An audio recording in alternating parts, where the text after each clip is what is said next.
Hello, my name is Ray Salazar, and this is Morning Rio, a 3 to 4 to 100 minute or so podcast of films that I review. I didn't think this film was going to be the film that I saw. I was expecting something else, not in a bad way or in a good way either. It's just I really thought I was going to see a little bit of dramatical action. You know what I'm saying? But I got something more on the side of the playwrights. Now this morning I reviewed the film One Night in Miami. It's a 2020 drama directed by Regina King. Ooh. Now, we all know who Regina King is.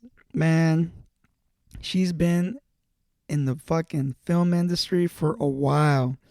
I mean, she was in Boys in the Hood, which I want to review very, very bad. I don't know why I haven't reviewed Boys in the Hood, but it's probably going to be the last films I'm going to review for this summer of 2023. She's been in Poetic Justice, Jerry Maguire, How Stella Got Her Groove Back, Ray, Down to Earth, Legally Blonde, Cinderella Story, Miss Congeniality, If Beale Street Could Talk. Come on now, man. Come on. She directed a couple of episodes of Scandal. She voiced the Boondocks. The Boondocks. She's come on, man. Who's not gonna know who Regina King is? And shout out to Regina King. This is her first film. Direction. One Night in Miami. Written by Ken Powers. Based on the stage play of the same name that came out in 2013. And Ken Flowers wrote it. He wrote the screenplay to this film. Produced by Jess Wu Calder, Keith Calder, Jodie Klein. Starring Kingsley Ben-Adir, Ellie Goree, Aldous Hodge, and Leslie Odom Jr. Cinematography, Tammy Riker. Edited by Tariq Anwar. Music by Terrence Blanchard. Production companies, ABKCO, Snoot Entertainment, Royal Ties Productions, Germano Films, Hit Factory, Capitol Studios, distributed by Amazon Studios. This is a really good film. It's a really strong debut. It's very political. It has these. It's interesting because I don't even know if did this really happen in real life?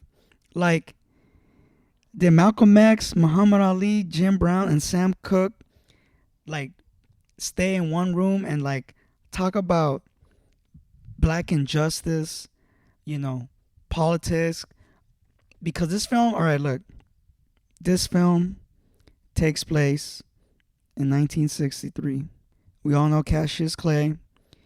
He was about to lose a fight with Henry Cooper, but as we all know, that didn't happen, right? Now, during that same time, we got Sam Cooke.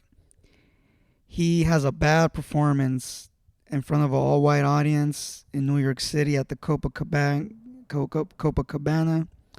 Did not turn out really good for him, even though he did what he had to do. Now, Jim Brown, as we all know, legend. He's received by a family by Mr. Carlton on a vast plantation. Carlton ladies preys on the great Jim Brown, but when Brown offers to help Carlton move some furniture, Carlton uses a racial slur and informs Brown that he is not welcome inside to the house due to his blackness. That's crazy. A fucking what appears to be a nice white dude just talking football, talking about life. And when Jim Brown offers his help, he's like, "Nah, man, we don't let." I'm not gonna say the word, but he says it, and dude. When he said it, I was tripping the fuck out. And oh man, the actor who played that character too, man. Oh my god, dude, like. That was the most surprising thing about this film, because I just did not expect that type of dialogue to go down. But man, then we got Malcolm X, man. As we all know, Malcolm X, he is in part of the Nation of Islam. He's more like a Martin Luther King Jr., but he's much more aggressive. He wants more than just civil rights, man. Like, what did you expect out of a man like Malcolm X? He wants Nothing lesser than that. And he's going to get what he wants to get. Either way, you got all these four people, and they're all connected to each other because they're all friends. So then we go fast forward in time.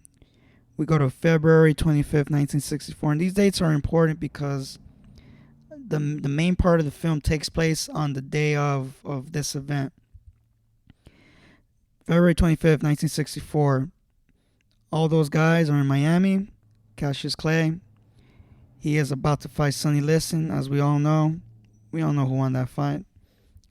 Cassius Clay won that fight. And at that point, he's still Cassius Clay. Now, this film it's a play. It's based on a play, right? And you can tell it's a play, especially when you see four people in one area and there's like just so much dialogue going on in between those four characters. Much like Quentin Tarantino's The Hateful Eight, where you have all these characters, this big cast, just like playing off of each other. You got to give it to the screenwriter of this film. He did a really good job, like just trying to balance these characters. I mean, it's just four characters, right? It doesn't get more crazier than that.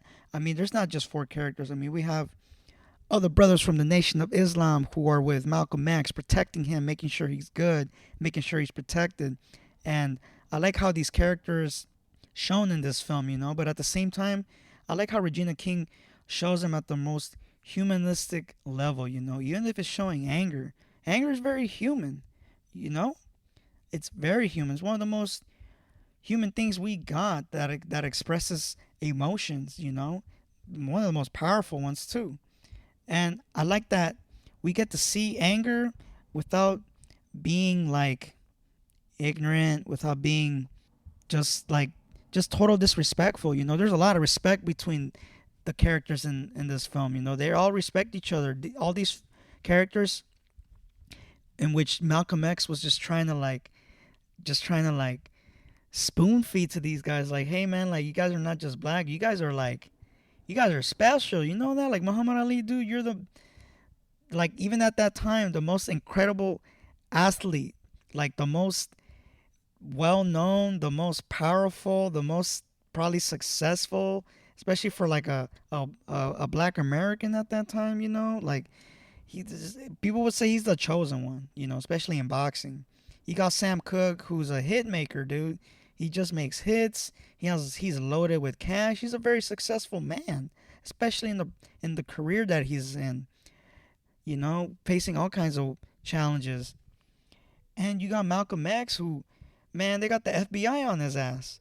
The FBI is always watching him, and they're always gonna watch him. And not only is the FBI watching him, there's other people watching him as well that want him to go down. And out of everybody, he doesn't get a break, dude. And this sucks because he really believes, like, in his people. He believes in the cause, and he's a very selfish man, but like, he has to be selfish, and he has to tell these characters like, hey man, like, we need to be super selfish about our black selves, about our black history, about our existence, period. Like, who do you want people to see, at the end of the day? Like, things are gonna change.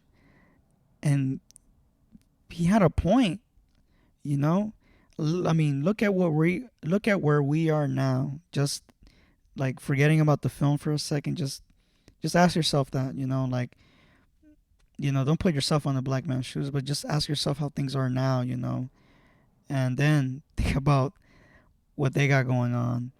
And then you just go back to the film, you got Malcolm X pretty much kind of like telling all these dudes, and then you got Jim Brown, like another great athlete, the best football player of all time, this guy's the best. Not only are they great at what they do, but like Malcolm X really believes that they have a voice that's greater than what God has like favored for them, what God has allowed.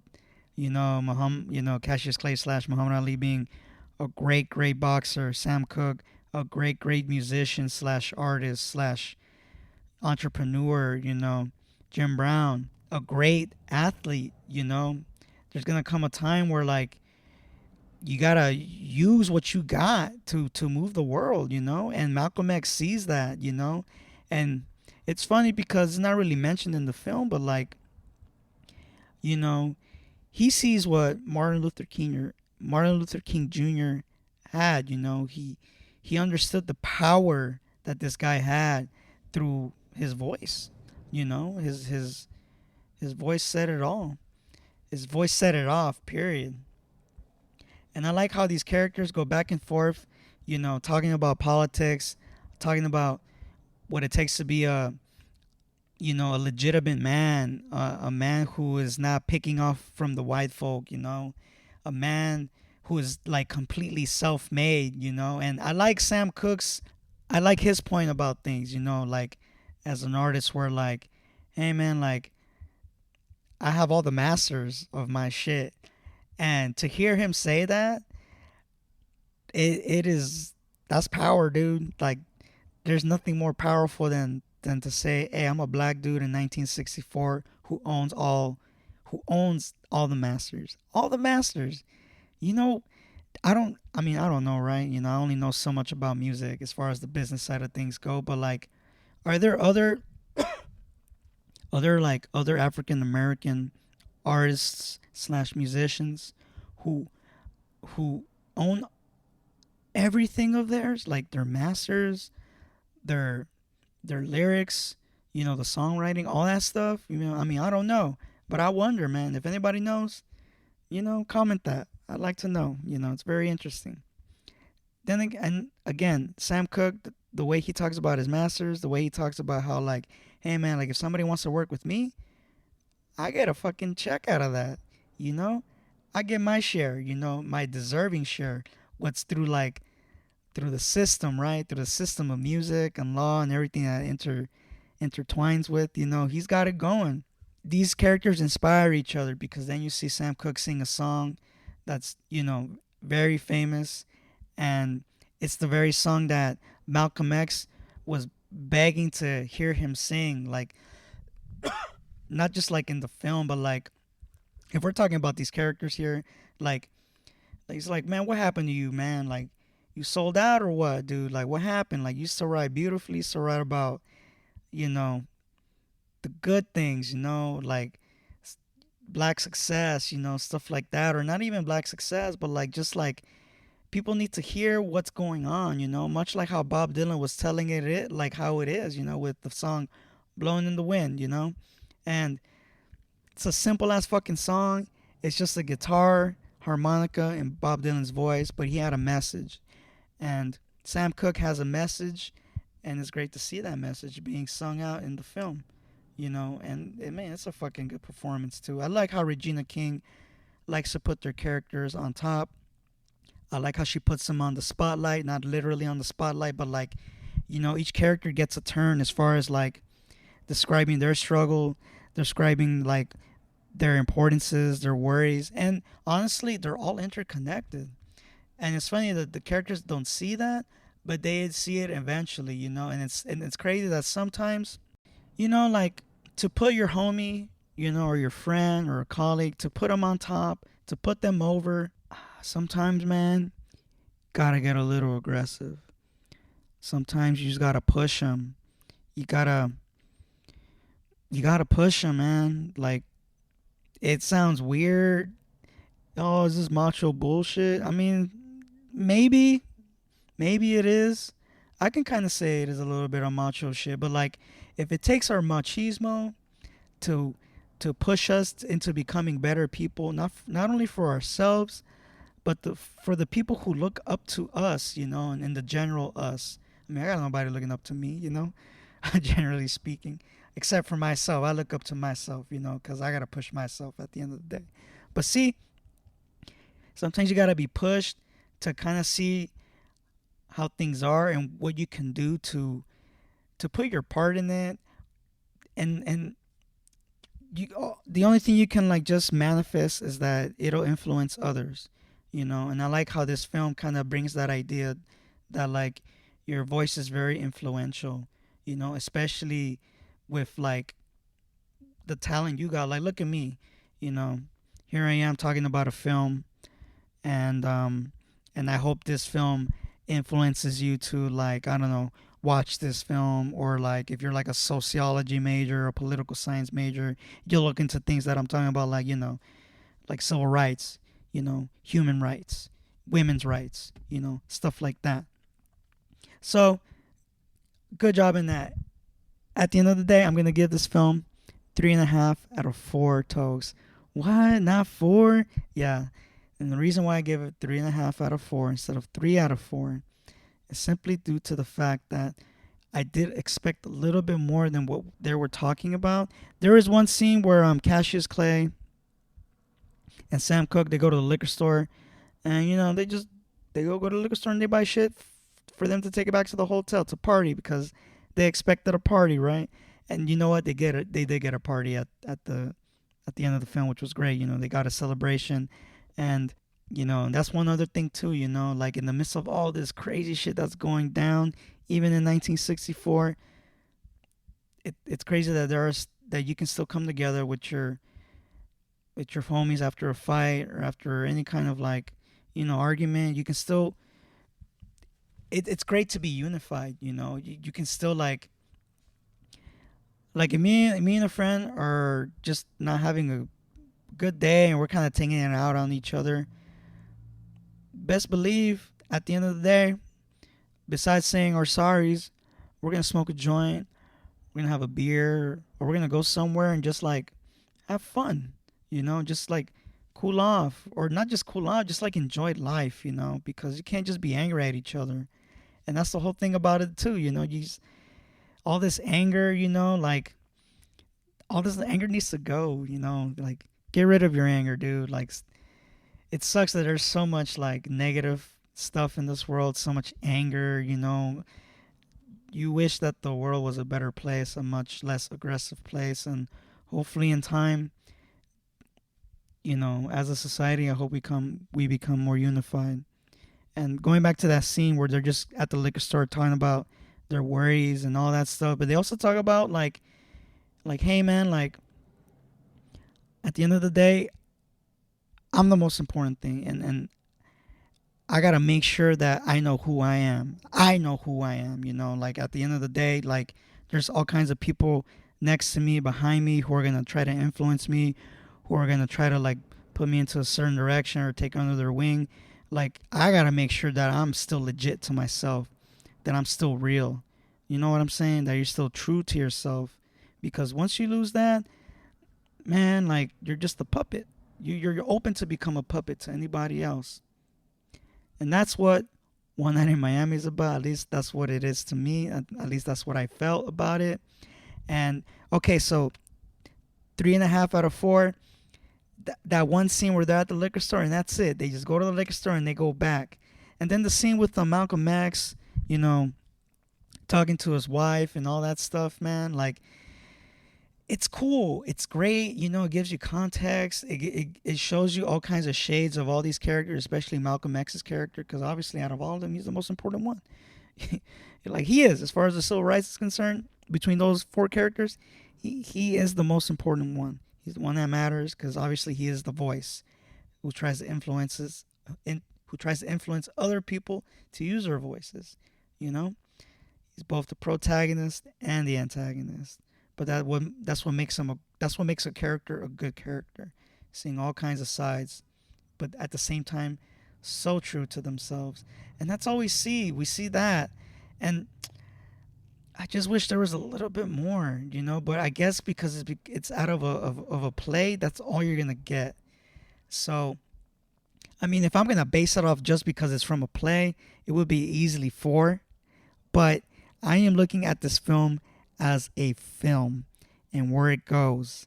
And for the most part, I do like it, but I know for sure that I want it a little bit more. And I know I would say the same about my own film. If there's just like a lot of talking and not so much action, even though that's what I wanted, I can understand that to some other folks, they expect much more or a little less. My name is Ray Salazar. Follow me on Morning Shot Films IG and YouTube. Check out my website, morningshotfilms.co. You get to see all kinds of stuff of what I do. I got photos, video work. I got high and hungry stuff. I got pins, hats, you name it, it's there. I got a gallery. I also have a newsletter. Either way, thank you so much. I don't know what the next film is going to be, but I know for sure it's going to be great or not. Thank you.